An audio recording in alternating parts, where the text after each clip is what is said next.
All right, everybody, so I'm here with Thad Towner. Thad is one of our instructors and has a pretty unique story with us because you were a teenage student pilot at Holladay Aviation. Yep. So tell us a little bit about your background and how you got started in flying and what brought you here today. Yeah, I kind of always just had an interest in flying, living by NAS Jack, seeing planes fly over all the time, always had an interest in it.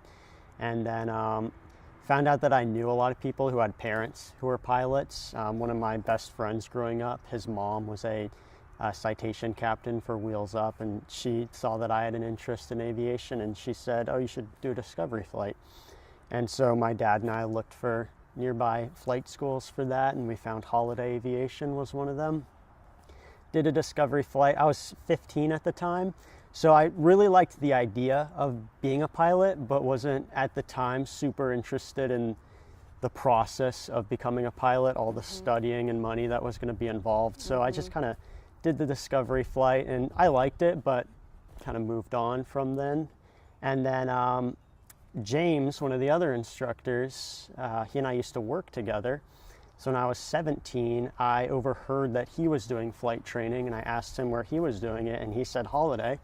And I said, well, do you enjoy it there? And he said, yeah, I love it. It's awesome. So you were 17. I was 17 when I started. Yep. And you've just plowed continuously all the way through since then. Yep. So. And you got your CFI? In April of 2024. Right. Yeah, and then I started flight training officially in December of 2020. Yeah. So. Wow. So, so Thad, as you now know, is the instructor who Philip, that you saw in the previous interview, was raving about. And if you fly with us, I hope you'll agree.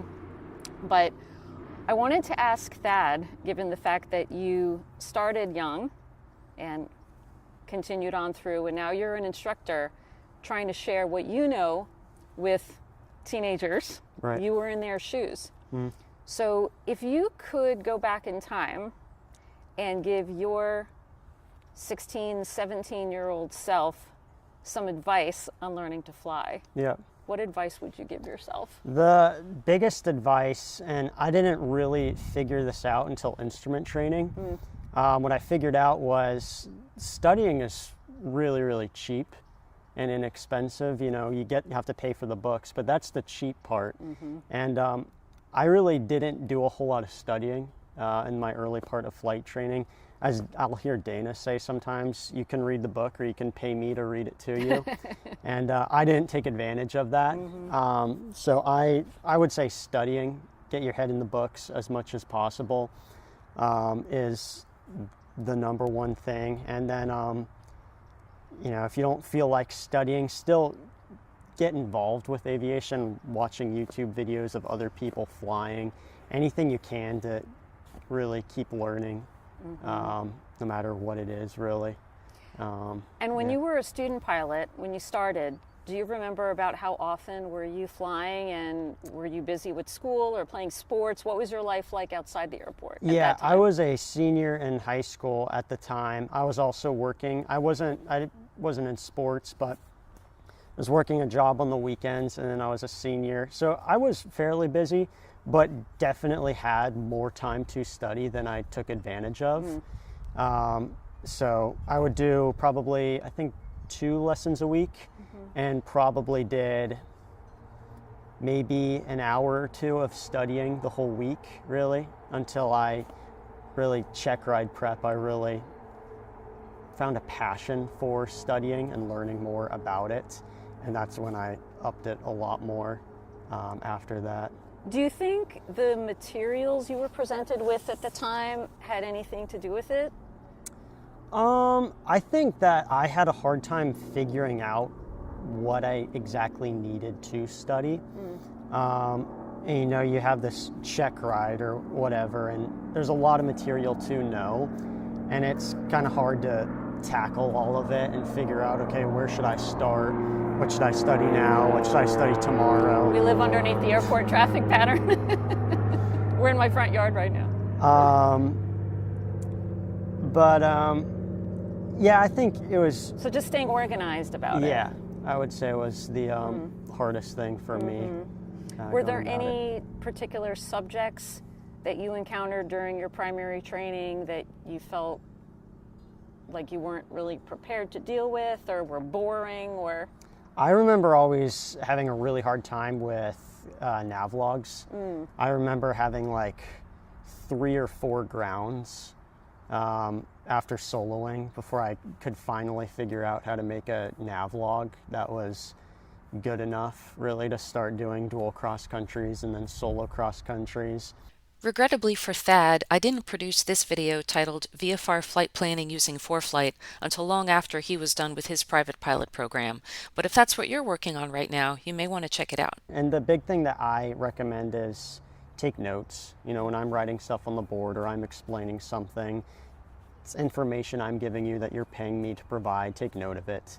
And it's only going to help as you study on the ground or study at home and create nav logs at home, do a weight and balance at home, rather than waiting for the next lesson and still not understanding it. Take notes. But typically the students who are first starting, all they can really think about is getting in the plane and flying, and so they're not... That's the fun part. Yeah, they're not too keen on the studying and taking notes before we start flying. You know, the individual has to be motivated to recognize the value of home study. Throughout most of my private training, I didn't have a huge passion for it. I just, again, liked the idea of one day being a pilot. Right. But I didn't really discover a passion for flying really until check ride prep. And then I really started to understand the material and found it genuinely interesting. And then especially found a passion for it in instrument training was when I really liked it and actually looked forward to studying. But really, I would say that it took finding that passion to really learn how to study well. What do you think flipped that switch for you? I think for me it was once I finally, I think it was like my 3rd solo, I finally just realized that this was something that I really wanted to do and something that I could see progress in and see myself getting good at. It was a day when the traffic pattern was slammed, and we used to have Grumpy Bill, who was a controller here, and he was yelling at just about everyone other than me. And after my flight, he said, "You made my job a whole lot easier." And it was just kind of after that, and I really started to enjoy flying, looking forward to lessons more, looking forward to solo, and then looking forward to studying, and the thought of passing the check ride and becoming a pilot, and then moving on to the next step of instrument and commercial and so forth. Before you found that you had that passion for flying, had you thought about anything else you wanted to do for a career? When I was a kid, I bounced around from different thoughts of potential careers.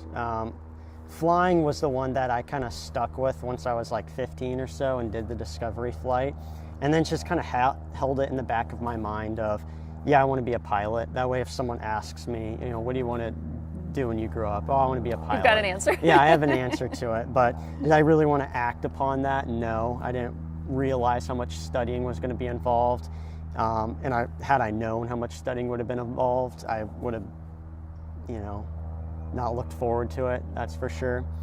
But I did have other thoughts of what could I do for a career, but flying was the one that I kind of stuck with past the age of 15. We're glad you stuck with it. Yeah, I am too. Thanks, Thad. Absolutely.